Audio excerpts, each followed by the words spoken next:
Il y a un dicton qui dit la noblesse d'un cheval se réside pas de son apparence, mais de la puissance et l'élégance de son course. Mesdames et messieurs, devant ce magnifique public ainsi que le membre du jury, je vous adresse mes salutations les plus respectueuses. Bonsoir à tous. C'est un honneur de me présenter devant vous ce soir sous le nom des vidéos Libertinsley, élève de l'école Christ Poutos de Fonds parisien en secondaire 2. Ma présence aujourd'hui, ce n'est pas seulement pour porter une couronne, ni simplement comme un finaliste, mais pour garder ma tête bien haute et mettre en valeur de mon école. Le texte que je l'honneur de partager avec vous aujourd'hui aborde la problématique suivante. La vraie beauté réside-t-elle dans l'apparence ou n'est pas que noire sur les autres? Ma thèse est ainsi construite et la suivante. Généralement, la beauté est une qualité présentée sur le trait physique d'une personne.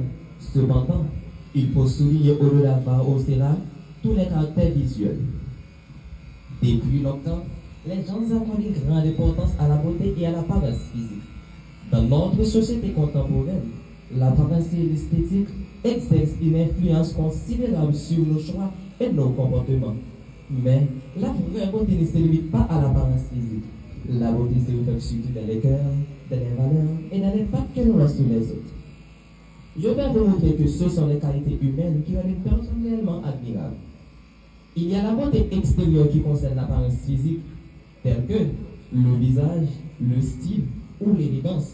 Et on trouve la beauté intérieure qui concerne la qualité humaine, donc le caractère, les valeurs, les principes ou même les actes. On dit que la vraie beauté ne se réside pas dans l'apparence, mais dans les cœurs. C'est la qualité de ce qui est beau qui provoque de l'admiration ou l'émotion chez les autres. L'apparence joue tout de rôle important parce qu'une personne peut être admirée pour son apparence, mais être méprisée pour son arrogance. Par exemple, une personne peut être très belle et élégante, mais si elle humilie les autres et manque de respect envers ses parents au comportement irrespectueux de la société.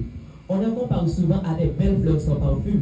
Pourtant, elle croit que l'apparence seule suffit pour être appréciée de notre société. L'apparence peut refléter la personnalité, la confiance en soi et la façon qu'on prenne soin de nous. On a l'habitude d'entendre que la beauté extérieure est primordiale pour se faire accepter dans la société. Cependant, c'est une chose qui est très fragile et éphémère, parce qu'en un claquement de doigts, tout peut changer.